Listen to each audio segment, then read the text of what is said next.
ये जो कॉम्बिनेशन है ये कहीं ना कहीं डेविल एनर्जीज डार्क एनर्जीज को अट्रैक्ट करता है। ये बहुत टॉक्सिक रिलेशनशिप की जब हम बात करते हैं तो इसको कहते क्या है, मतलब ये होता कैसे है। तो न्यूक्लियर फैमिली वाला सिस्टम सारी जगह पे आ चुका है। फ्रीडम चाहिए रिलेशनशिप में, जैसे रेगुलर अगर पूरा परिवार मिलकर किसी रिलीजियस प्लेस पे विजिट करता है या फिर दान धर्म आप मिलकर करते हैं एज अ फैमिली, क्योंकि ये आपके माइंड को ही ब्लॉक कर देगा।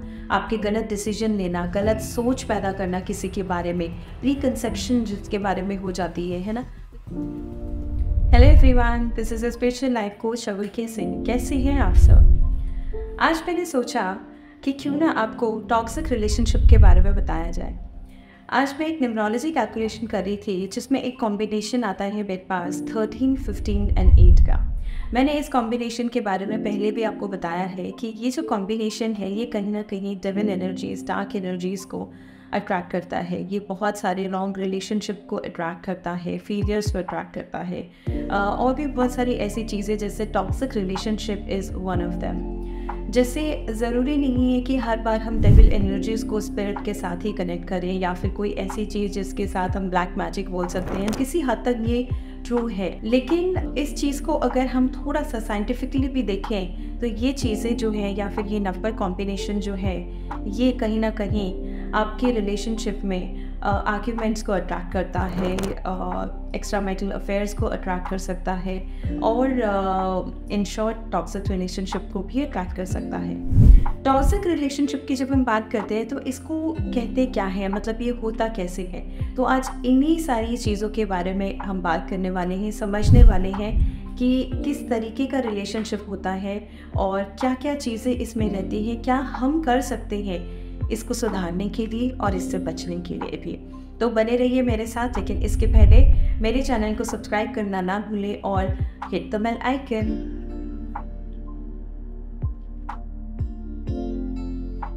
तो चलिए आज हम बात करते हैं टॉक्सिक रिलेशनशिप के ऊपर। देखिए, एक मैंने आपको सोल्यूशन तो पहले ही बता दिया है ना, वीडियो की स्टार्टिंग में ही हमने जो बात की कि जो कॉम्बिनेशन मैंने आपको बताया विच इज़ 13, 15, 8, 4, ये जो कुछ डेडली कॉम्बिनेशंस जिसको मैं बोलूँगी, ये कुछ ऐसे कॉम्बिनेशंस हैं जो हमेशा जिसको हम सिर्फ स्पिरिट एनर्जीज़ के साथ नहीं देखते हैं। स्पिरिचुअली या एस्ट्रोलॉजिकली जब हम देखते हैं तो कहीं ना कहीं हाँ ये कुछ एक कॉम्बिनेशंस हैं जो ऐसी एनर्जीज़ को भी अट्रैक्ट करते हैं। लेकिन साइंटिफिक टर्म में या लेमैन की लैंग्वेज में अगर मैं बोलूँ तो ये जो नंबर्स हैं ये कहीं ना कहीं आपकी लाइफ में टॉक्सिक रिलेशनशिप को पैदा करते हैं, अट्रैक्ट करते हैं। कहीं कुछ समझ में नहीं आता कि क्या हो रहा है ना। आपने हो सकता है लव मैरिज की है, आपने बहुत अच्छी हो सकता है आपने अरेंज मैरिज की हो, लेकिन कहीं ना कहीं हो सकता है आपके रिलेशनशिप में एक चार्म था, लेकिन right after the marriage what exactly happen कि ये चेंज हो गया है ना। अच्छा, ये सिर्फ मैरिज की ही बात नहीं है, ये कॉम्बिनेशन किसी भी रिलेशनशिप में आ सकता है। मदर डॉटर की रिलेशनशिप में आ सकता है, फादर सन हो सकते हैं, फादर डॉटर हो सकते हैं, या फिर जनरल फ्रेंड हो सकते हैं, नेबरहुड में हो सकता है, किसी में भी हो सकता है। लेकिन जनरली हम इसीलिए ज़्यादातर आफ्टर मैरिज की रिलेशनशिप की बात करते हैं क्योंकि डेफिनेटली हमें परेशान तो हमारे क्लोज़ रिलेशनशिप से ही करते हैं, है ना। मतलब अगर वो हमारे बहुत क्लोज़ हैं, हम उनके बहुत क्लोज़ हैं, या हमारा रिश्ता ऐसा है कि जो अलग नहीं हो सकता, दूर नहीं हो सकता, उनके साथ ही रहना है, लेकिन अगर वो रिश्ता फ्लॉरिश ना करे तो फिर डेफिनेटली प्रॉब्लम्स आती है ना। तो इसीलिए हम ऐसी रिलेशनशिप की बात करने वाले हैं जो बहुत ज़्यादा क्लोज़ है। ये आपके स्पाउस हो सकते हैं, आपके इमीडिएट फैमिली मेम्बर्स हो सकते हैं, इन लॉज हो सकते हैं। तो इसको समझना बहुत ज़रूरी है। जिस रिलेशनशिप में आपकी कदर ना हो, जहाँ पे आपको समझा ही ना जाए, है ना, तो कहीं ना कहीं एक आसान सा तरीका तो ये है कि आपने उनको छोड़ दिया, आप उस घर से अलग हो गए। अगर फादर सन है तो बहुत ऑब्वियस रीजंस होते हैं अलग होने के, और वो अलग हो जाते हैं, है ना। अलग घर बना लिया और अलग रहने लगे। आजकल सब कोई अपने न्यूक्लियर फैमिली में बिलीव करते हैं। तो न्यूक्लियर फैमिली वाला सिस्टम सारी जगह पे आ चुका है। फ्रीडम चाहिए रिलेशनशिप में, लेकिन देखिए इसके प्रोज एंड कॉन्स तो हैं, अपने अपने रीजंस होते हैं, good bad, let's not go into that. और मैं जो यहाँ पे समझाना चाहती हूँ वो ये समझाना चाहती हूँ कि न्यूक्लियर फैमिली आप पेरेंट्स से ले सकते हैं, आप इन लॉज से ले सकते हैं, लेकिन हस्बैंड वाइफ के बीच में अगर ऐसे रिलेशनशिप हो तो क्या आप ले सकते हैं? क्या आप सेपरेट होकर खुश रह सकते हैं? क्या आप अपने बच्चों को सेपरेशन का मतलब समझा सकते हैं, या सेपरेट रह के वो खुशी, परिवार की एकता, या वो जो एक टुगेदरनेस है आप वो दे सकते हैं? बहुत डिफ़िकल्टीज़ होती हैं। सिंगल पेरेंट के लिए एक बच्चे को पालना बहुत मुश्किल हो जाता है ना? तो आज हम इन्हीं चीज़ों के बारे में बात कर रहे हैं कि किस तरह से हम इनसे उभर सकते हैं। तो मैटर ये नहीं करता कि हस्बैंड वाइफ का रिलेशनशिप है जो कि टॉक्सिक है, या फिर इन लॉज का है, या फिर पेरेंट्स के साथ है, या किसी और के साथ है। समझने वाली बात ये है कि रिलेशनशिप में ख़राब होनी ही नहीं चाहिए। मतलब कोई किसी भी तरीके की ख़राबी अगर है, किसी भी तरीके की अगर कमी है, if your relationship is less than love then it is toxic.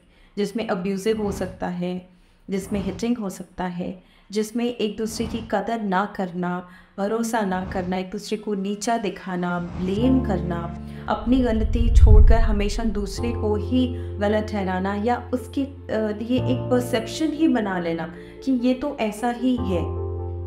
ये क्या करेगा, आपको फिर आगे चल के उससे बात ही करने में प्रॉब्लम कर देगा। आप अपनी दिल की बात ही नहीं शेयर कर पाओगे।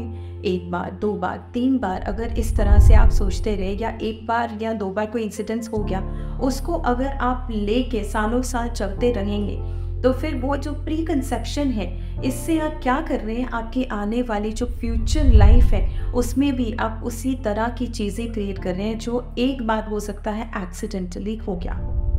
ये तो हुई एक्सीडेंट की बात, ये तो हुई इसकी बात कि चलो एक बार हुआ, इसको आपने मेंटली क्रिएट कर लिया। पर कुछ एक ऐसे रिलेशनशिप भी होते हैं जो लगातार, जिसमें टॉक्सिसिटी बनी ही होती है ना? तो ऐसे केस में आप क्या कर सकते हैं? देखिए, मैं आपको यहाँ पे कुछ पॉइंट्स बताऊंगी जिसको समझ के आप काम कर सकते हैं। First point is numerology. Start working on numerology. आपकी न्यूमरोलॉजी कंपैटिबिलिटी कैसी है, आपकी नंबर कंपैटिबिलिटी कैसी है, ये देखना बहुत ज़रूरी है। आपके डेट ऑफ बर्थ और सामने वाले का डेट ऑफ बर्थ अगर जन है, अगर हार्मनी में है ना, अगर एक दूसरे की अंडरस्टैंडिंग में है, क्या ये पूरी ज़िंदगी साथ में चल सकते हैं? अगर नहीं तो उसके सॉल्यूशंस होते हैं, आप उसका सॉल्यूशन कर सकते हैं। तो numerology can be one thing by which you can help yourself. Second thing, vastu. Vastu definitely बहुत अच्छे से काम करता है। ये आपके हर तरीके के रिलेशनशिप को सॉल्व कर सकता है। अगर आपको लगता है आपको वास्तु में बिलीव नहीं है, तो फिर आप कोई और सोल्यूशन ढूंढ सकते हैं, लेकिन अल्टीमेटली सोल्यूशन तो ढूंढना ही पड़ेगा, है ना? तो वास्तु में लेकिन कुछ एक जोन्स हैं जो मैं आपको बता सकती हूँ कि रिलेशनशिप के लिए जो रिस्पॉन्सिबल है। साउथ वेस्ट है, नॉर्थ ईस्ट भी कहीं ना कहीं रिस्पॉन्सिबल है, क्योंकि ये आपके माइंड को ही ब्लॉक कर देगा। आपके गलत डिसीजन लेना, गलत सोच पैदा करना किसी के बारे में, प्रीकंसेप्शन जिसके बारे में हो जाती है ना, तो ये सारी चीज़ें नॉर्थ ईस्ट के ब्लॉकेज से भी हो सकती है। नॉर्थ ईस्ट में कोई गलत फोटो या गलत चीज़ अगर प्लेस होगी तो भी ये प्रॉब्लम क्रिएट कर सकता है ना।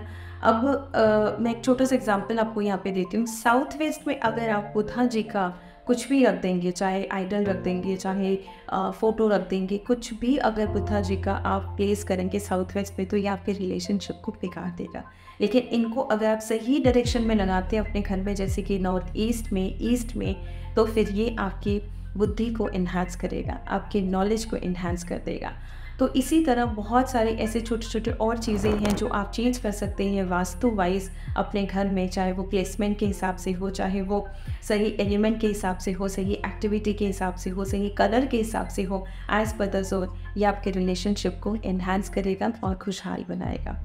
साथ ही कुछ और चीज़ें हैं जो आप कर सकते हैं। वो क्या है, आप थोड़ा सा स्पिरिचुअली अपने आपको अलाइन कर सकते हैं। अगर आप डिसिप्लिनरी लाइफ रहें, है ना, जैसे डिसिप्लिनरी लाइफ क्या होती है, थोड़ा सा अपने आप को स्पिरिचुअली डिज़ाइन करें, डिसिप्लिन में लेकर आएँ, है ना, कि हमेशा सिर्फ नॉर्मल रूटीन लाइफ ना जिए, उस लाइफ से हट के थोड़ा सा स्पिरिचुअल टच लाएँ अपनी लाइफ में, जिसमें आपका एक स्पिरिचुअल रूटीन है, जिसमें आप ना सिर्फ अपने आप को बट अपने फैमिली मेम्बर को भी उस पर लेकर आएँ। जैसे रेगुलर अगर पूरा परिवार मिलकर किसी रिलीजियस प्लेस पे विज़िट करता है या फिर दान धर्म आप मिलकर करते हैं एज अ फैमिली, है ना, यूनिटी होनी चाहिए। अगर यूनिटी नहीं है तो एटलीस्ट आपके साथ जो है, चाहे आपके स्पाउस है, मदर इन लॉ है, कोई भी है, आप उनके साथ शुरू कर सकते हैं विद दिस इंटेंशन कि ये चीज़ें सेट हो, है ना। और फिर करते करते हो सकता है उसमें आपके स्पाउस आपके साथ मिलेंगे, हो सकता है आपके फादर इन लॉ ठीक नहीं है तो वो मिलेंगे। तो इस तरीके से आप चीज़ों को चेंज कर सकते हैं। सिर्फ चीज़ों को छोड़ना, चीज़ों से भागना इज़ नॉट द सोल्यूशन, क्योंकि ultimately we are here to align and set all our relationship, है ना। हम अपने सारे पास्ट रिलेशनशिप में काम करने के लिए ही आए हैं। सिर्फ रूटीन लाइफ लिव करना is not the ultimate goal. तो कुछ एक चीज़ें हैं जहाँ पे आप ध्यान दे सकते हैं। वास्तु मैंने बताया, न्यूमरोलॉजी बताया, और स्पिरिचुअली अपने आप को अलाइन कीजिए, स्पिरिचुअल एनर्जीज़ के साथ काम कीजिए, मंत्रा चैंटिंग कर सकते हैं। ये सारी ही चीज़ें आपको हेल्प करेंगी आपके रिलेशनशिप को ग्रो करने में, बेटर बनाने में, और एक हैप्पी मैरिड लाइफ या फिर किसी भी तरीके की लाइफ को हैप्पीली लिव करने में। आई होप ये वीडियो आपको आपके बहुत सारी चीज़ों को समझने में काम आया होगा। And in case if you find any kind of difficulty in understanding my topic, या फिर आपको लगता है इस चीज़ में आपको सोल्यूशन चाहिए, do comment me so that I know कि आपको इस एरिया में हेल्प चाहिए, और नेक्स्ट वीडियो मेरा उसी टॉपिक के ऊपर होगा। So thank you so much for listening me and stay blessed.